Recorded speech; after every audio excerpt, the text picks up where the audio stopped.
about the baboons. They turned out to be a big part of the story.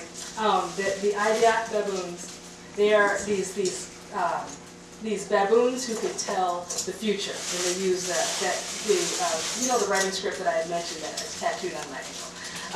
The interesting thing about that story is that there is this, so there's this writing script in West Africa called Nsibidi script, which is apparently the only writing script in West Africa that is completely indigenous to the people there.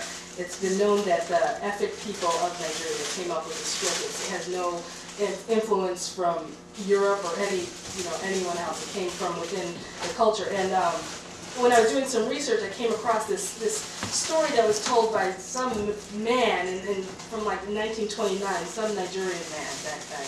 And he said the story about these baboons that apparently the origin of that script was that, and this would sound really bad if I told it to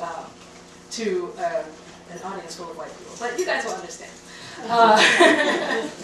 He said that that this ethnic group, this tribe, the Efik tribe, learned this writing script from monkeys, from these baboons. That there was one day where this one particular man, who was like the chief of this village, was sitting at his fire one night, and these baboons came to him and just sat across from him with his fires in the middle, and they sat there like men, and they started drawing these symbols in the ground, and apparently that, according to the myth, that night the baboons taught him the story, or taught him the Nsibidi script, this writing script. So I found that story and I was fascinated by it, and I loved it, and I loved the idea. I am not bothered by monkeys and baboons. I think they're brilliant creatures, and I have much respect for them.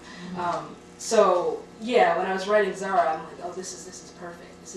This completely makes sense. So I have those baboons in the story, and they can tell the future, and they can write the script, and they teach.